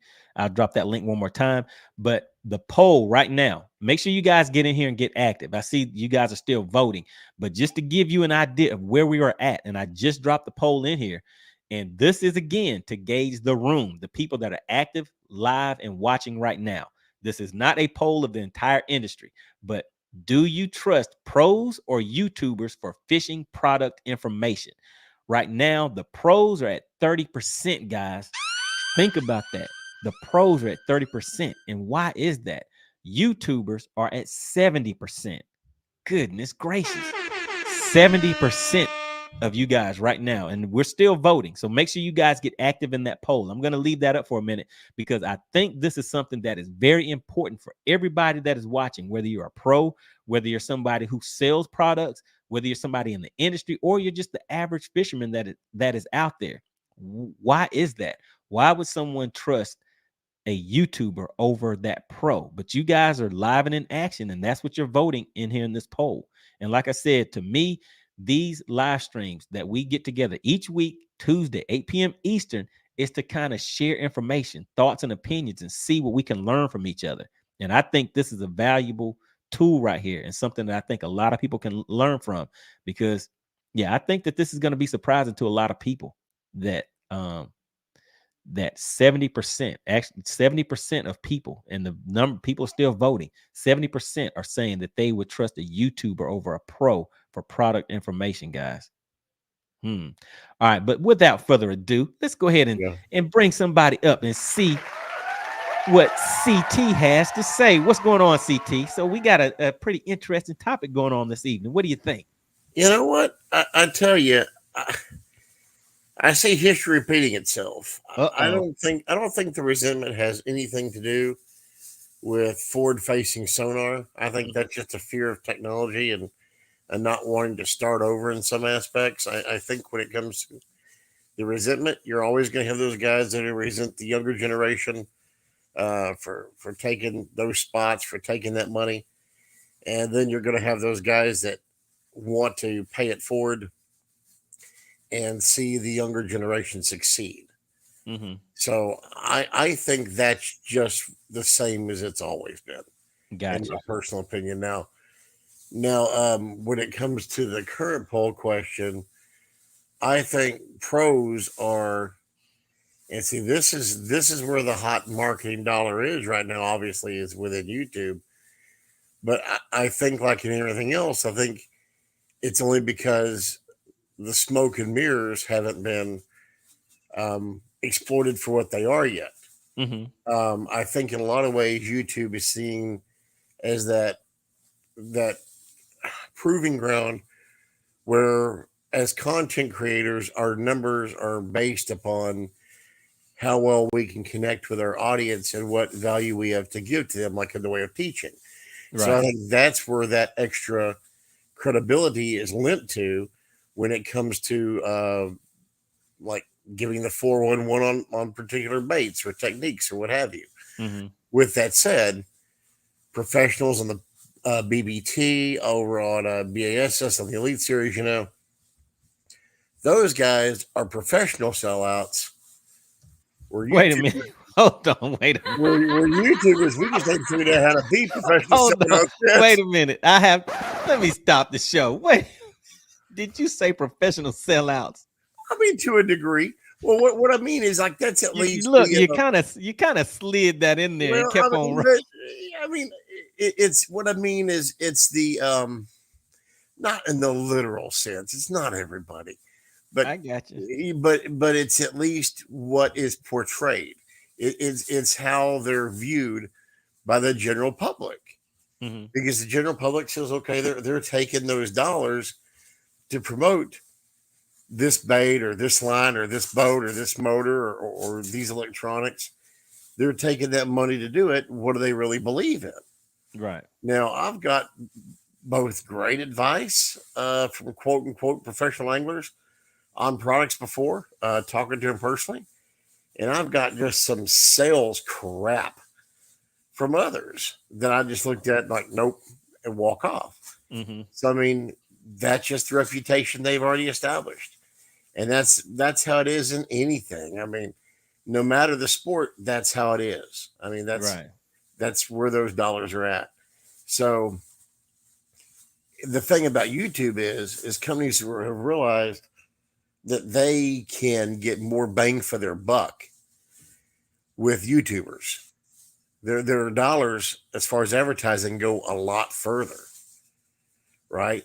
So they don't have to do for us what they do for what they do for the pros. So they can employ 20, 30 of us for what it might, cost them one or two pros, maybe max. So that's where that's at. But on that subject, I'm hoping I'll be able to announce a new partnership on myself here. A company reached out to me this past week, and that's a nice surprise. And I think it's one that everybody will be familiar with. And they wanted to do a little something for me. Okay. And, I was very honored, and it was one that I was familiar with, but that I didn't know a lot about. But even then, I'm going to tell it like it is. And that was one thing I told them from the words jump, was that I want to make sure that You know what I mean? That Right. I'm not squelched in what I say. You know, Right. if I have any criticisms, I'll be nice about how I say it. I'm not going to go in there and just gut them. But you know what I'm saying? I'm not going to go full CT on them. But at the same time, I'm not going to support something that I don't genuinely believe in. Mm-hmm. And I plan on giving this particular product a good hardcore once over and presenting that for my viewers so that they can make their own determination. Because to me, that's what it's about, because we're still in the business of learning and developing this community. So we have to be able to have the trust of our viewers in order to do that. Right. And, you know, and there is one partnership kind of off to the side they wanted me to do. And I was like, no, I cover this particular company is also a big sponsor of one of the major trails. Mm-hmm. And they're like, well, you want to hook up with them? And I'm like, I do too much news, and I bash MLF and BASS both alike. So it's like I can't be looking biased. You know what I'm saying? So I'm like, no. So I guess that kind of falls in line with what we're talking about. So do you trust the pros or YouTubers for fishing product information?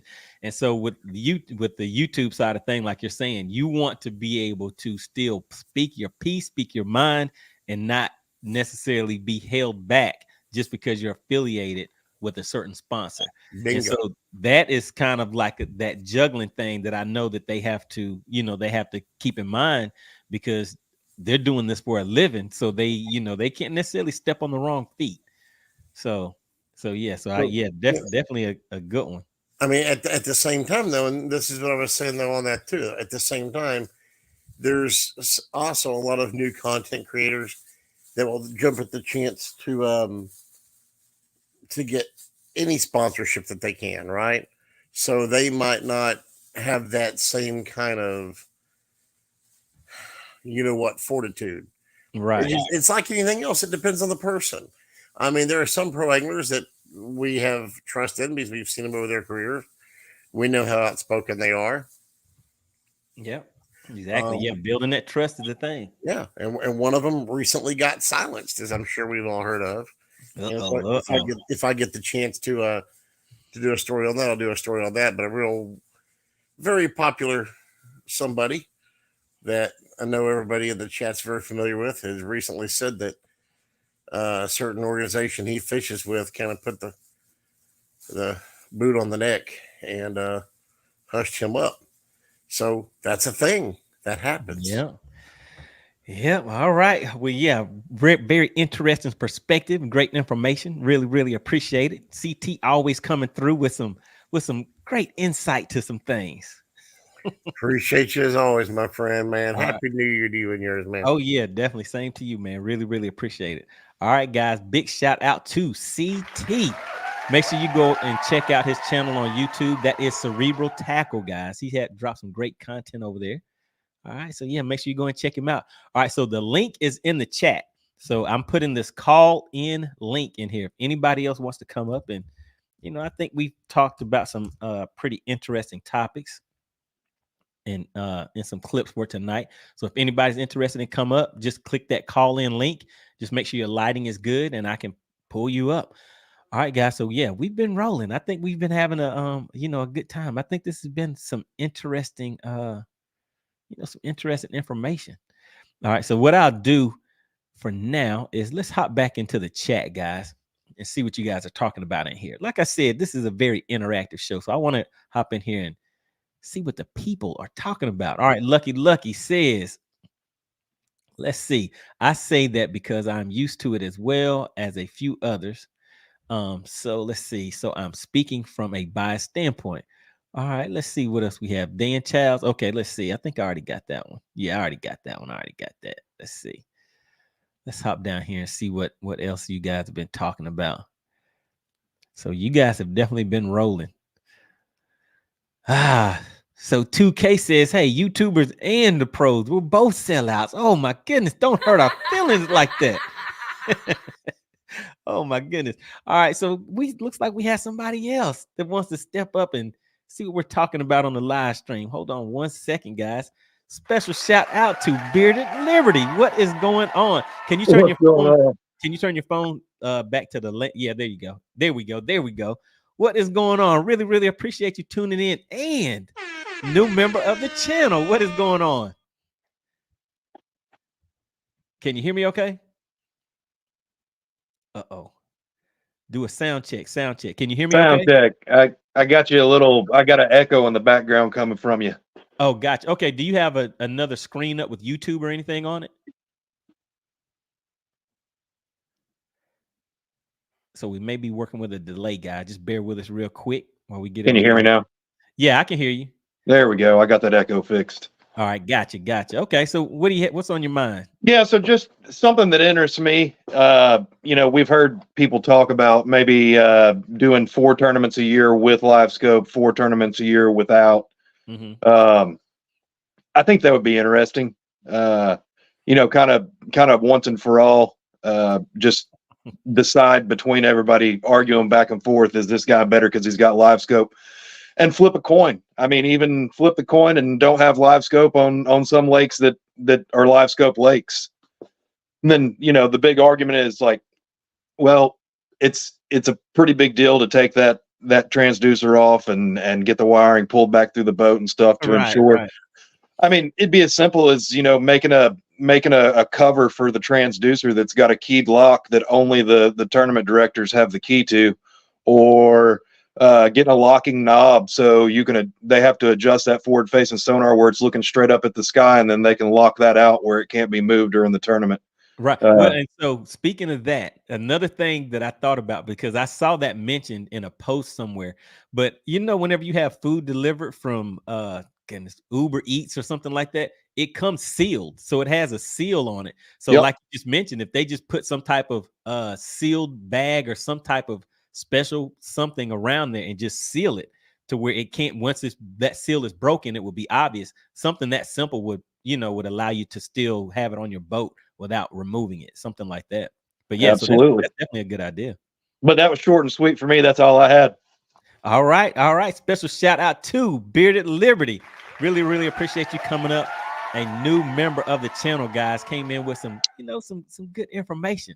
So yeah, I mean, I've heard that mentioned to where people are talking about kind of splitting it up, having tournaments with LiveScope and some without LiveScope. We're saying LiveScope, guys, but just want to give a shout out to, we have Humminbird Mega Live users out there. We have Lowrance Active Target, and we have Garmin LiveScope.